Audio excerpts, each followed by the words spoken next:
Hello, a very good afternoon to everyone. Okay, welcome to the talk for framing works of art at the National Gallery of Art, Washington, D.C. It's my great pleasure today to introduce you Hugh Phibbs. Hugh received his undergraduate degree from Cornell and a Master of Fine Arts in Painting from the University of Michigan. He has studied and worked in paper preservation for almost 4 decades. First as a commercial framer in Washington, D.C., and then for 35 years in the Conservation Division of the National Gallery of Art. While at the gallery, he worked on improving hinging and matting of art on paper and developed hinge-free support systems and silk enclosure packages. He has given preservation workshops for many prestigious institutions, including the Smithsonian, the American Institute of Conservation, and the Professional Picture Framers Association. He has also given workshops for conservation programs at the Winter Tour and the Buffalo State University, and the INP in Paris, as well as a number of museums and libraries, including the Louvre, the Hermitage, the British Library, the Getty, the Metropolitan and MoMA in New York, and the Library of Congress. Since retiring from the gallery, he has continued developing and testing housing designs while teaching and writing for Picture Framing magazine. He has also served as a consultant to TrueView, a division of Vericon, and assists Crescent Cardboard Corporation. Let us put our hands together to welcome Hugh, please. I can't tell you how honored I am to be here to share with you one of my favorite things, which is the collections of the National Gallery of Art, in a city that is one of my favorite places, and in Southeast Asia, which is one of my favorite parts of the world. And especially because this year represents 50 years for Singapore. And I remember I was in high school and was so delighted to see the birth of this wonderful city-state. I love the idea of city-states. You know, Florence, Athens, they're great. And I think Singapore is bringing this tradition back to life with great honor. So what I'm going to do for you today is to share what I did before I left Washington. I would invite friends from Delaware, where I live, to come down with me and have lunch, and to walk through the galleries and find out the really good stuff. So that's what we're going to look at today, and then we'll look at some of my technical blah blah later, and I apologize, some of you may have seen some of these slides before, but to begin with, and make sure I can navigate things here. Well, I'm probably holding it backwards. If you don't mind. Yeah, please. Okay, thank you. With a little help. What I would like to share with you is a vision of the word framing, because it's a word that has a lot of different aspects, and it means, of course, in one sense, surrounding something with a contextual element, but it also can mean protecting something. And our walk through the gallery will comprise both of these functions. So the frame itself owes a great deal to architecture. If you look at picture frames, you will see that they all come from building motifs. And the great framers in history were all great architects. Whether it's Stanford White or Carlo Maratta, they understand the order and the grammar of ornament, and they can bring it to us with the classical precision that a good Beaux-Arts architect does. So what I suggest is, when we look at a picture, and this comes from my philosophy training, we're looking into a world we're not in. We're looking into another world. And we need something to limn or transfer us from this reality to that, and that's the role of the frame. Because it recognizes the history and the taste of the world that we're not in, and it somehow brings that beyond the perimeter of the picture into our world. So the two things are married successfully. And if we were in Washington, we would begin in Gallery 1. One of the wonderful things about the National Gallery, and I do hope you all get to go, because it's a wonderful place to visit. And I have to say, I have seen another wonderful National Gallery, which is the National Gallery here, which I was delighted to, I mean, it's just a splendid, splendid thing. And I have every complete confidence that it is going to grow as the gallery in Washington has. Even if you start late, it doesn't mean you can't take an honored place in the family of institutions around the world. Because our gallery started in 1941 in the sort of run-up to World War II, and was a kind of efflorescence of patriotism on the part of a bunch of great donor families. So I think here I've already seen the makings of the same kind of thing, and I look forward to seeing Singapore as a major player in the cultural world of major museums. So starting in Gallery 1, as the West Building or the Old Building does, we have a wonderful example by Bernardo Dotti.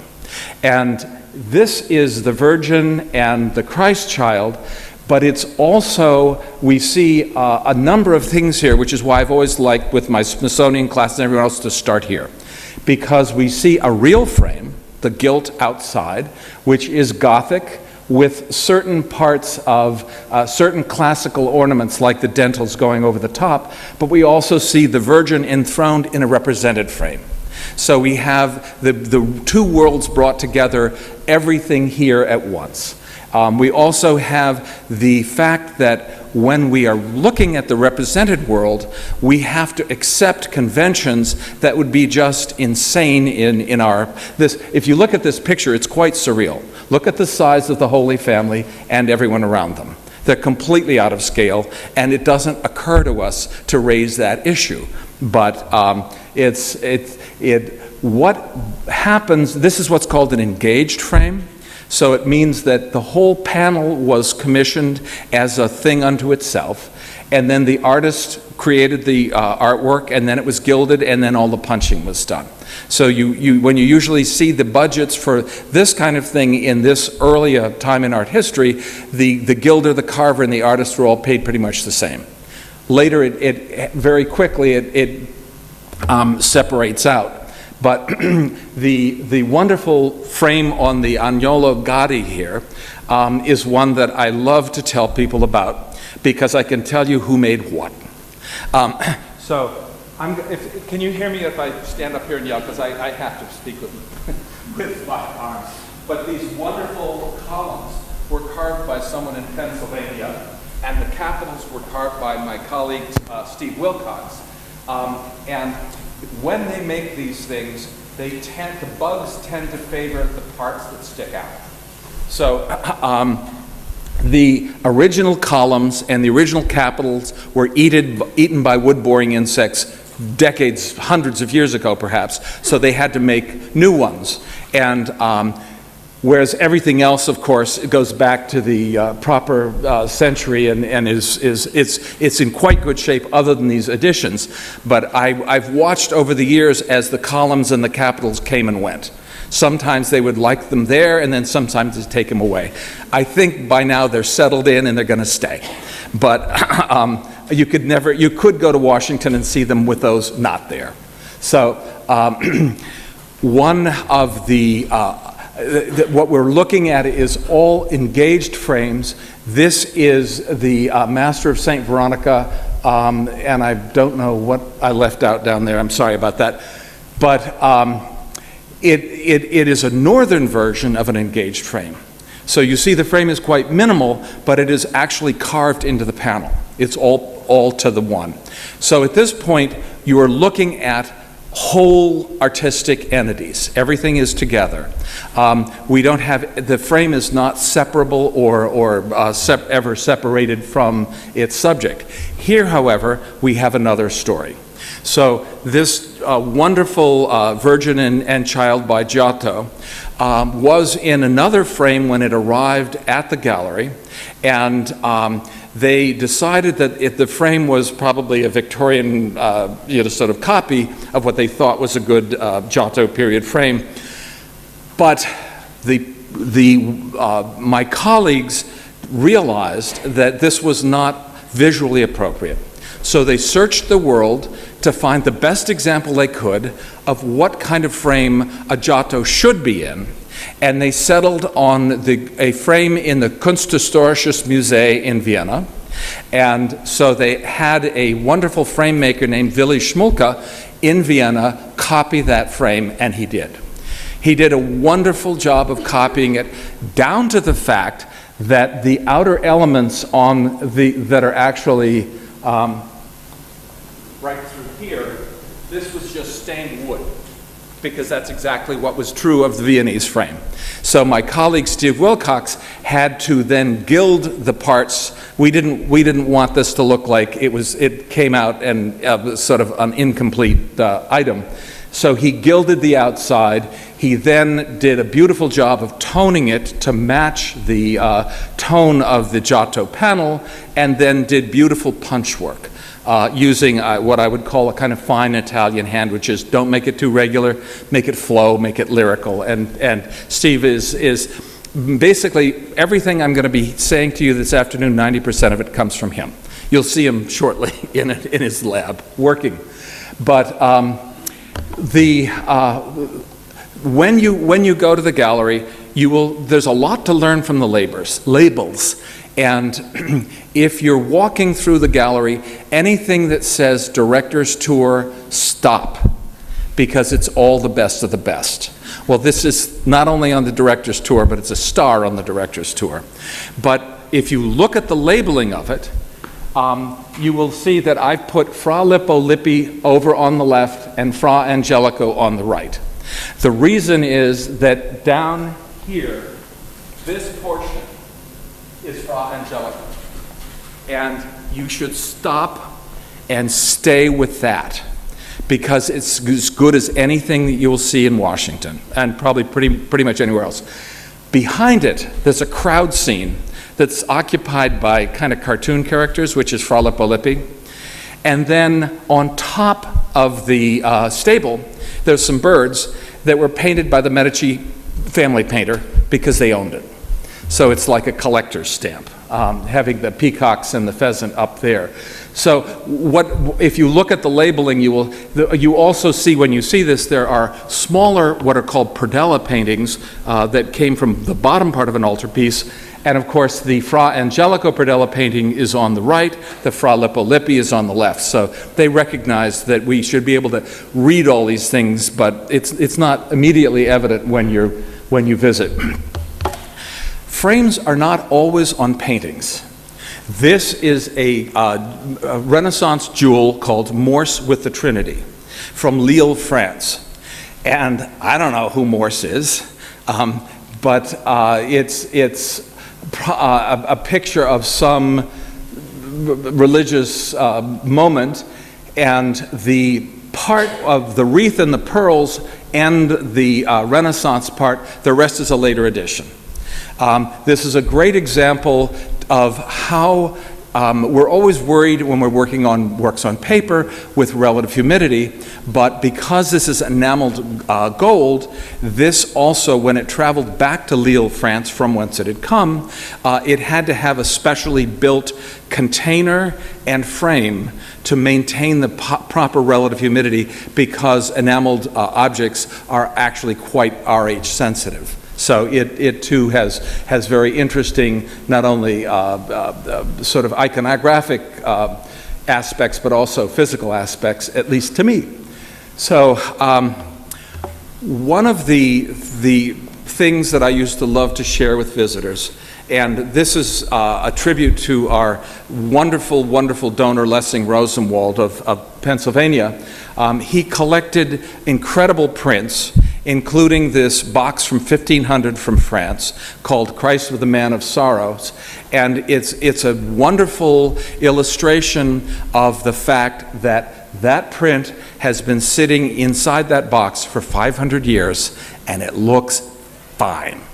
Okay, so what I'm going to tell you, this is my example of why side grain wood is nothing to be terrified of, because this has survived that long and it's in that great a shape. In fact, we have very few 15th century prints, and a lot of them, a large fraction, are what they're called paste prints that come off box lids, like this one. This happens to be the only one in the gallery that is a full box still remaining. But the most important painting in the National Gallery is Ginevra da Benci.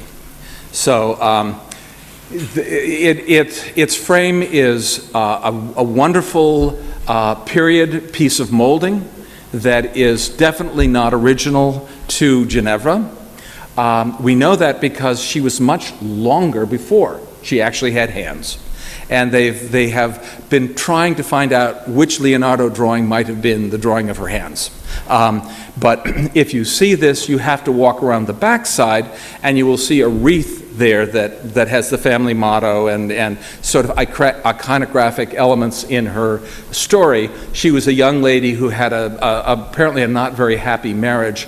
But it is a riveting example. It's right up there with the Mona Lisa and La Gioconda, I think, and the Lady with the Ermine among Leonardo's greatest portrait works. But not only do we have Leonardo's painting, we also have Leonardo's fingerprint.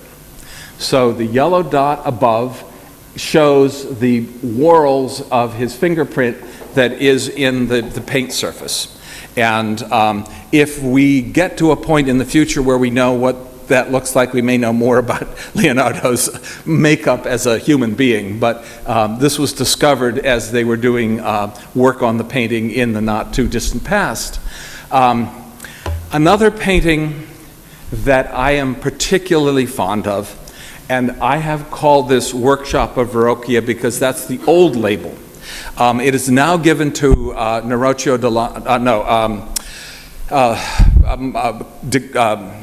Credi, Lorenzo de Credi. And I feel that the old label used to say Workshop of Verrocchio, possibly Leonardo. I agree with that. Because one of the great privileges I had in my time at the gallery was to handle a lot of drawings that belonged to Queen Elizabeth II. The Royal Library owns over 400 Leonardo drawings, and they were just amazingly generous in lending them out in the last century. And in that whole time, I developed a certain sense of what Leonardo's touch and line looked like. And I remember asking a colleague, is this possibly Leonardo? And she said, yeah, the label says it. Well, it didn't. Then they changed it back, and then they gave it to Credi later. So I'm still telling you, it's only about this big, but go spend time with it. It's fantastically beautiful painting, and the light on the Virgin's face and her hair are, to me, just, if they're not Leonardo, someone else did a really good job. This is not such a good painting, but it's a great thing to look at. So this is a portrait of a lady by Nerocchio de Landi, and it is a Renaissance painting in a Renaissance frame that you almost never see because the bugs ate most of the frames. But a very, very bright colleague from the Met, now at Yale, Larry Cantor, came down and realized this is actually probably the door to a cabinet. Because when you look at the proportions of the frame, it doesn't read like a frame. It doesn't have the architectonic sort of intervals and episodes that you would find in a frame. But again, it's one of two frames that are at the National Gallery that are in the great reference book, the Book of the Picture Frame by Klaus Grimm. And it gets a whole page. And it's what I love about it is when I go and look at it, I am looking at the Renaissance with nothing else there. It's just a wonderful treat, even though, as I say, the picture is hardly one of our best. Another wonderful story and work of art is this Perugino Crucifixion. So you see it in its kind of a frame that I'm not sure if it was made by Lord Duveen's studio or whomever made it, but the frame is actually making a mistake.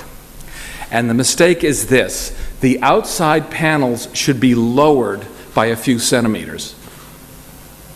So this should be down here. Similarly on the other side. And if one sees it with the panels dropped, it's fantastically beautiful. And as a painter myself, I can't look at it because I know it's out of line. But because it's got that frame, my colleagues won't reframe it, and I can't wait till they wake up and do it because it's going to look great.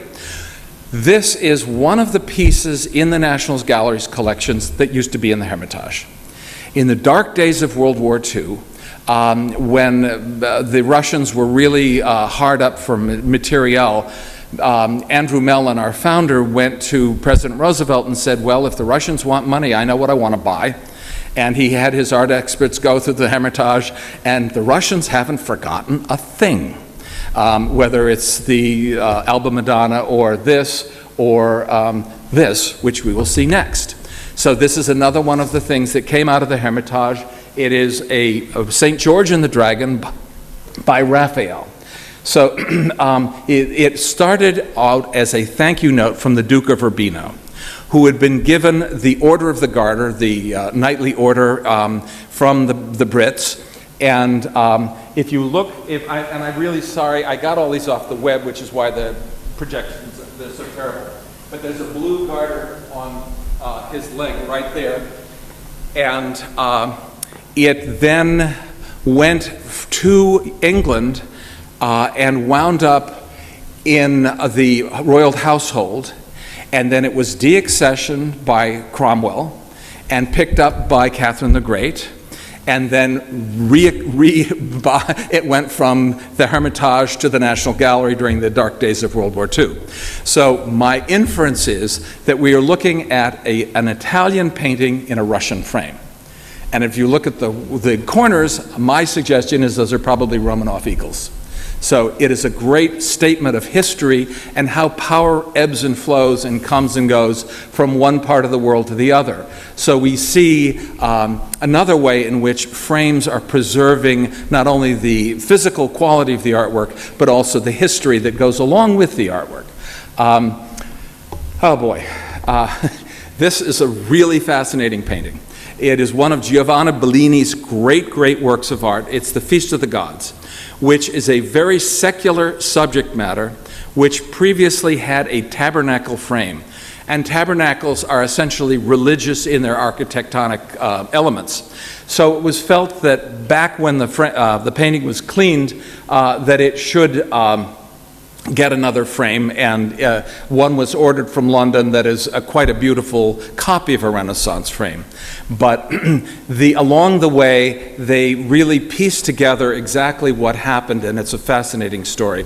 So if you look at an X-ray of this picture, the forest that we see on the right-hand side actually extended all the way across.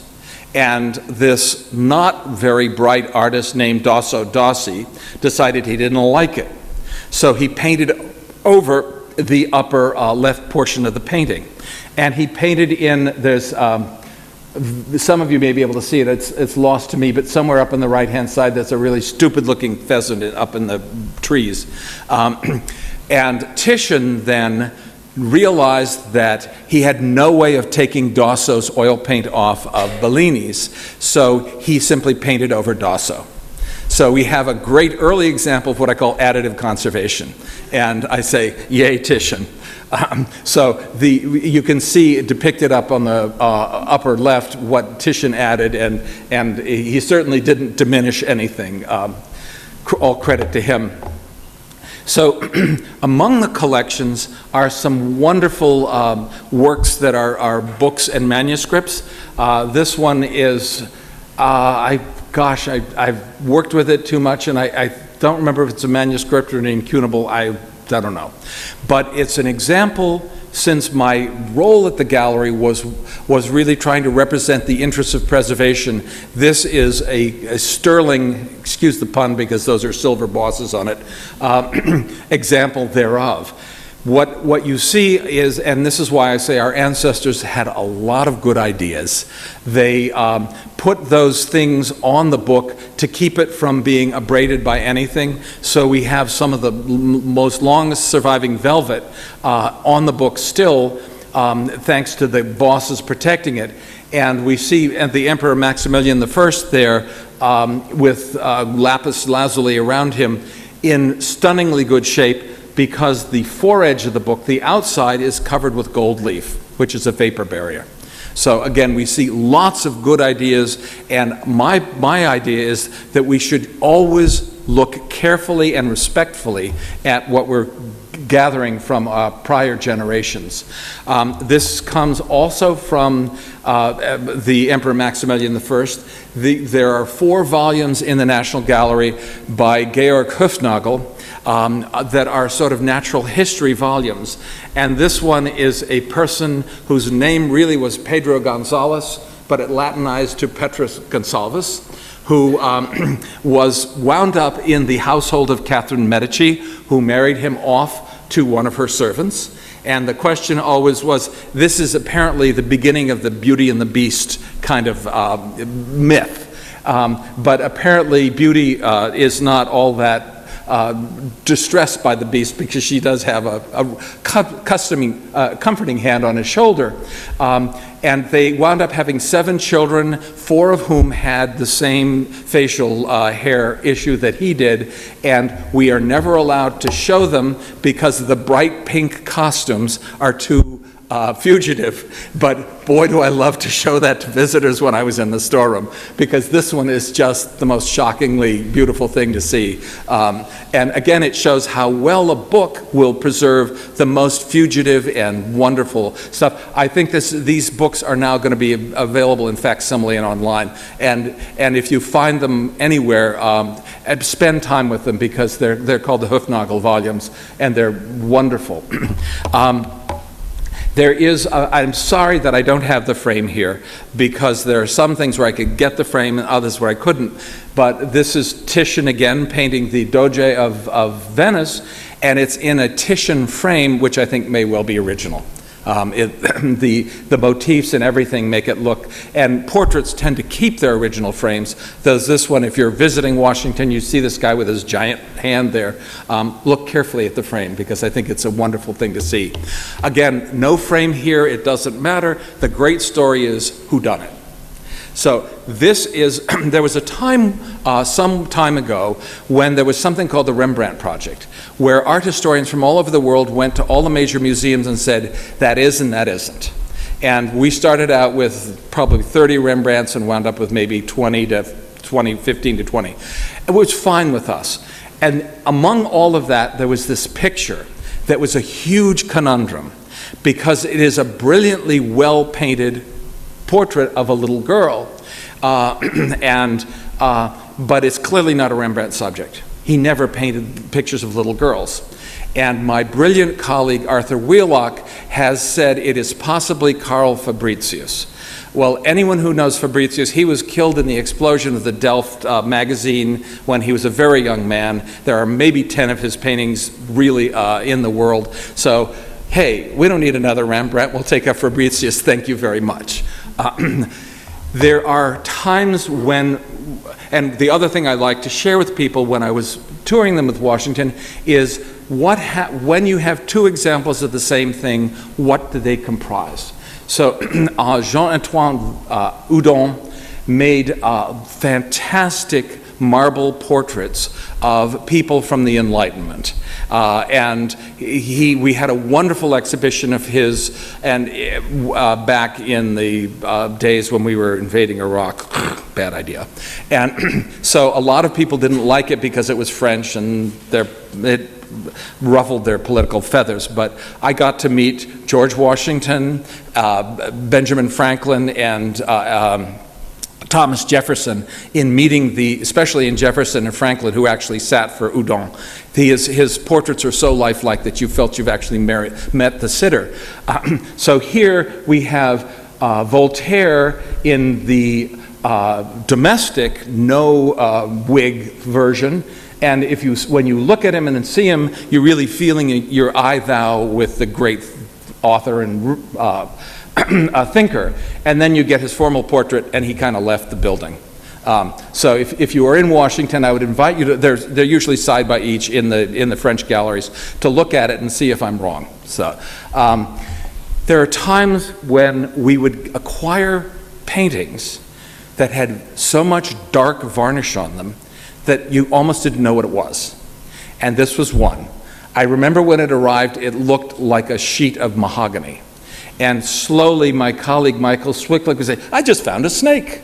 Oh, and there's some horses and eagles. These things slowly appeared. But because the thing was in such visually compromised condition initially, it was not a terribly expensive painting. So somehow we had to find a frame that didn't cost more than the painting. And that became my job. I was able to find someone in New York who could make us a nice federal frame of the right size. And now if you visit, it's wonderful because we don't have a lot of other great Wests. But Michael did such a great job that you will be able to see this in a good reproduction frame.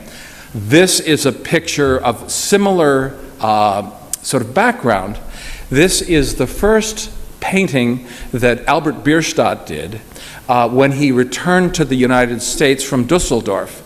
And it was meant as a kind of here I am painting that introduced him to America as a great landscape artist. And then it went missing. And it was not found until we did a big Bierstadt exhibition. Someone in Rhode Island found this in a room of a all but abandoned mansion, and we were able to buy it for a song at auction because no one else bid. But this one is in its original frame, it's just a neoclassical frame of the period, but it's definitely in its original frame. Here we have not only the original frame, but this is the other one that's in Klaus Grimm. This is the frame that Whistler chose, and he chose the gilding and etc., and then he painted on top of it. So if you look along the right-hand side about at his mistress's shoulder height, you'll see a butterfly, which is his signature. So here we have, not only do we have to worry about taking care of the frame, the painting, but we also have to worry about taking care of the frame, which is another work by Whistler. If you visit this, look up obliquely at her face, because you will see that he scraped it off and painted it over many times, and it's almost a hole in the canvas where he finally got it to where he liked it. One of the other wonderful things that you will see in Washington are sculptures by Edgar Degas. When he died, they broke into his studio, and there were about 140 odd maquettes. And these were all then cast, and the original casts are in the Norton Sarm in Los Angeles, and any other Degas sculptures you have seen have cast off the Norton Simon casts. But Paul Mellon bought all the maquettes and gave the majority to Washington. Some went to other places in England and the US and France. But they represent a wonderful chance to look over the artist's shoulder, almost as if he was just there with you. The problem is that what he was using was completely happenstantial. And so he used plastiline and wax and excelsior and all kinds of things, so that the temptation is to put one of these maquettes, one of these soft, squishy waxes, as they like to call them generically, next to the bronze. And the problem is when you do it, it causes corrosion in the bronze. So little black spicules suddenly appear out of the bronze. So there's a major issue with how these can relate to the later copies from which that came from them. Another great effort of my wonderful colleague Steve Wilcox is the frame that we see on the masterpiece by Winslow Homer called Right and Left. This, when I first came to Washington and I saw it, I thought it looked really crowded. And it was, because they were using the frame that belongs on the lower Homer painting called Hound and Hunter on Right and Left, And if you look carefully, you'll see that the lower frame is a more elongated rectangle. So part of the sky in right and left was cut off. And what Steve did, because this is an original Homer frame on the lower right, Steve made a careful reproduction of it and put it on left and right, and it looks wonderful as writ. This is one of the more interesting stories about our collection. So we have one of our great founders was Chester Dale, and he had a self-portrait by Van Gogh, which it turns out wasn't a self-portrait. But no one was going to tell him that, certainly. When his portrait was being painted by Diego Rivera, Rivera was trying to get him to sit still. So he gave him a book, and it says, if you can see the title there, Chester Dale's French Paintings, and he happened to open it to the putative self-portrait by Van Gogh, and he's sitting there smoking a cigarette, which is why all our Dale pictures had to have a lot of varnish, a lot of smoke removed from them. But the wonderful thing is, when the Whitney family dispersed their collection, they gave us the real one. So here we have the fake Van Gogh and the real one, and I've seen them side by each on a table. But when we had an appreciation of Chester Dale, we had somehow in the label to recognize the fact that he was sitting looking at a fake, and it says a purported self-portrait rather than anything more obvious. But this is one of Chester Dale's great gifts to the gallery. It's a painting called Blue Morning, and George Bellows is not as well known out of the U.S. as he is in America, but if you visit Washington, you will see the best of the best of the best of Bellows. And Blue Morning was one of those pictures. And initially they decided to take off all Chester's cigarette smoke, and when they did, they found out that the elevated railway that we see at the top was actually folded over the top. When I saw this, it was in a Louis frame, and it looked like an Impressionist painting. It suddenly cleaned up, and the elevated railway showed up, but what do we do now? Because the painting is bigger than the frame. So they went and looked carefully at another of our Dale pictures, which is Fight Night, and they realized that that is an original Bellows frame. So we had someone copy this frame with this finish that was on Blue Morning, and that's what you'll see when you go to visit in the gallery. There are some frames that some artists realize that the frame is so integral to the work that they actually paint their own frames. And this is a wonderful, there are not terribly many of these Cubist pictures by Marsden Hartley, but this one is a spectacular one where the frame is not only of the work, but it contributes to the work. So it has to, of course, be hung behind in a box, because you don't want anyone touching the frame and causing problems with it. One of the last things, the last exhibition I worked on when I was in Washington, and this kept me there beyond when I really meant to be, was an exhibition about this painting. So if you know Andrew Wyeth, the picture that comes immediately to everyone's mind is a picture called Christina's World, which was done the year after this. This is a picture done from the Olson house in Maine, and it is, if you see it, you will immediately feel the wind blowing from the sea, because that's the title, the real title. Forget this Christina's Windows, complete my description, because this is the bedroom that Christina Olson lived in and slept with. So looking out through that window, that really is Christina's world, that way. This picture, when it was the first tempera painting that Wyeth finished, and when he sold it with a proviso that it will come to the National Gallery after a certain amount of time. So it finally, the time period expired, and some of my colleagues whose uncle owned it wound up giving it to us. So we had a wonderful exhibition in honor of Mr. Wyeth and fortunately this does have an original Wyeth frame on it, so we were able to use that in the exhibition, because one thing that I credit the gallery for is trying to find out what frames artists themselves preferred, and then reproducing them for every exhibition, a monographic exhibition of that particular artist.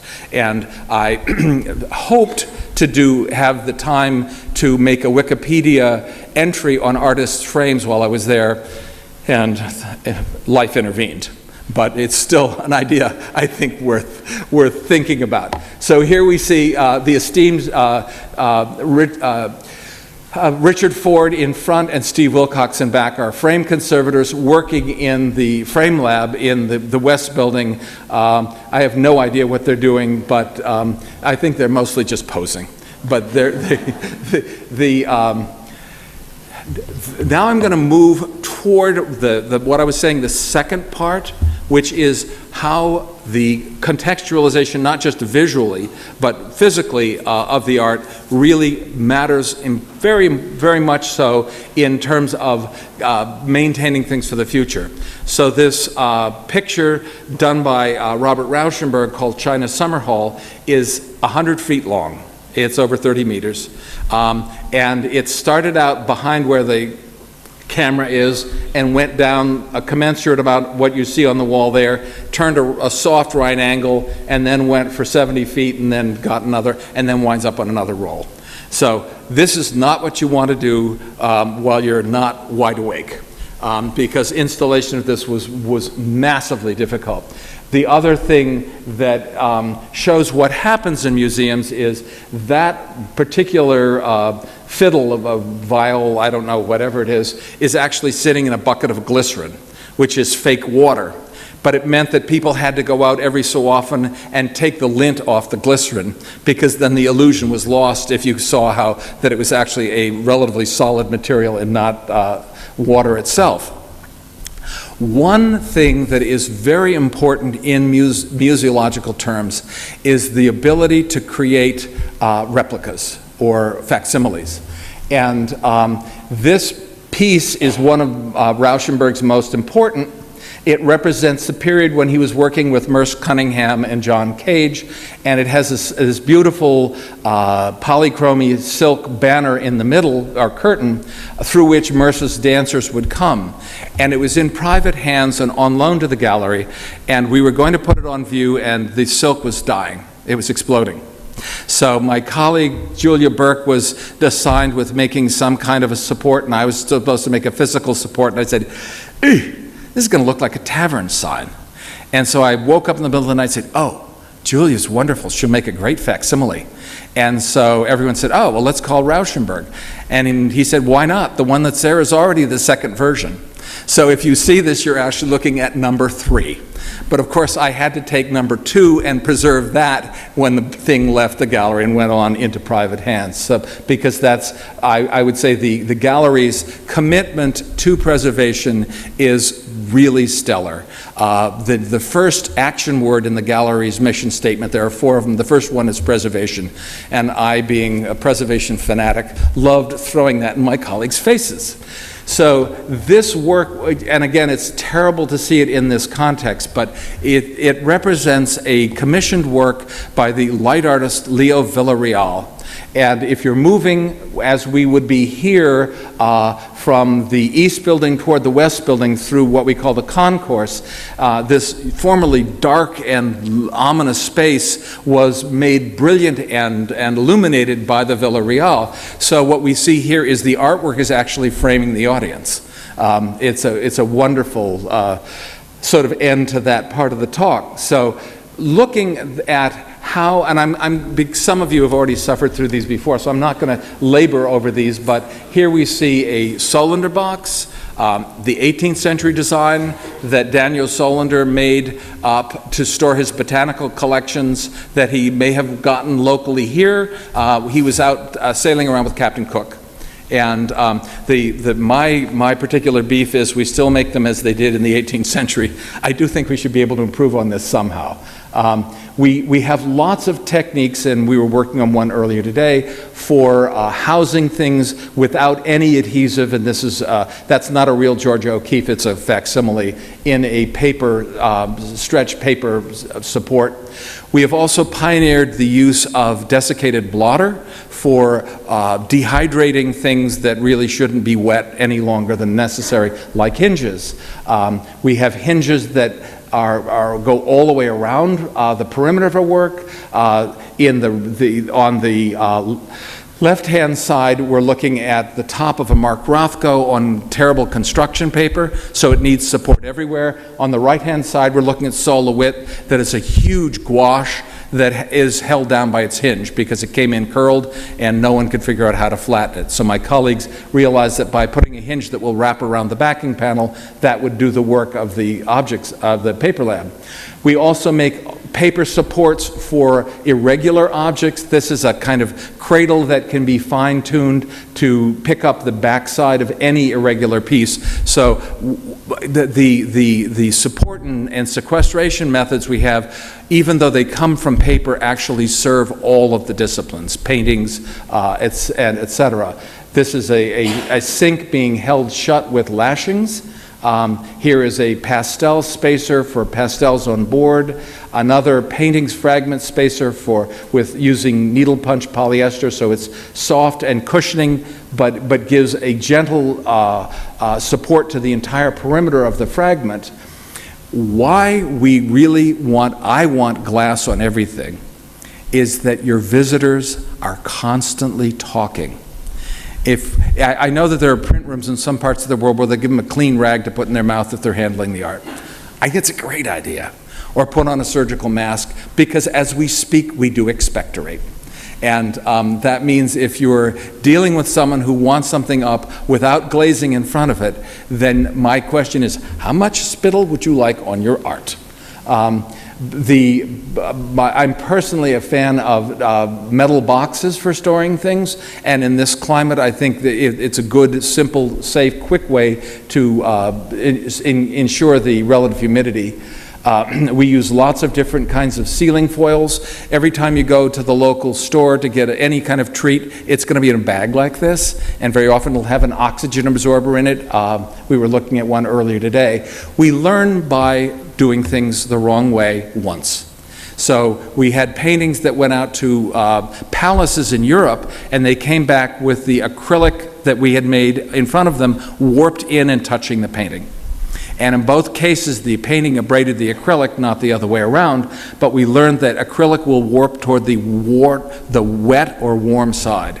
And so now we have to factor this in anytime we want to enclose something and protect it from an inimical climate. So we do this and we test it over and over again. We've done hundreds of these where you start dry and watch it equilibrate to the museum normal. Probably, I would say my proudest thing I have gotten to do while I was at the National Gallery was to ensure that the visitors saw this spectacular masterpiece by Hans Memling in its proper position. So this, if you see it flat up above, you can see that the background just looks slightly out of sorts. Memling painted it to be at a 27-degree angle.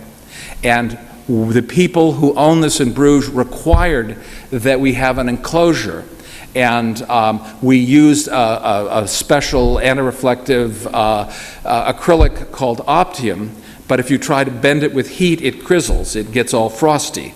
And so, again, my brilliant colleague Steve Wilcox figured out that if he scored it on opposite sides with a saw, I could then bend it to the requisite thing, and sure enough, we were able to do that, package it to Bruges' heart's content, and people were able to see it in this. What I want to say is, we think we invent things. The Renaissance probably invented most of it. It's just seeing this picture that is actually three-dimensional in its proper configuration was, for me, a moment of real joy. When we make these enclosures, we're always testing them and designing different types. This is a relatively quick one. Another, the enclosures we make help things travel. This is a 22-foot long print by M.C. Escher called Metamorphosis 3 that traveled to 3 different places in this box and did just fine. We can also make housings for boxes. So this is a pouch in which a Solendar box can be stored and protected not only from climate but also from pests. Because I'm sure all of you in this room know that pests, especially in the tropics, are a major issue. Finally, or almost finally, I would say that we are trying to the best we can to use packaging or enclosure to help the helpless. And the helpless are plastics, because these things will fall apart on their own, and they were. This is a piece by Klaus Oldenburg called Soft Screw. It came in the color of a chocolate bar, and now it's the color of cocoa powder because it was left in the air in the light and it oxidized. So what we've made is this very sophisticated phone booth with windows on either side in hopes that it will go back toward where it was down the road. But I'm not watching it these days because I'm gone. This is a package that we developed for panel paintings so that they could actually travel with proper climate, and panel paintings are very, very RH sensitive, so that we found that by making these highly sealed packages, we could actually achieve the conditions we needed throughout the loan without having any problems. One of the things we may move toward eventually is what's called anoxia. That means getting all the oxygen away. The problem is there are organometallic colors like Prussian blue, which will turn white in the absence of oxygen. And the bottom color on the right hand was white when it came out of its package, and my colleague Judy Walsh said it's going to be blue again, and it is. It turned back. But you can't really have this as a possible thing, and these are tests we're doing of different levels of oxygen and seeing how much fading does or doesn't happen. But I hope that, okay, I see the M wound up on the lower line. I knew something would go wrong when I was making this up last night. This is my email address and my phone number. Please write it down, because I love emails, and I will answer the phone if I hear it, but my hearing is going to help. So I look forward to hearing from everyone. And I retired from the government to do the work I really love, which was the outreach I already did when I was in Washington. So I would like to share with you a simple thought, which is that art preserves humans being. And that's it. Thank you very much.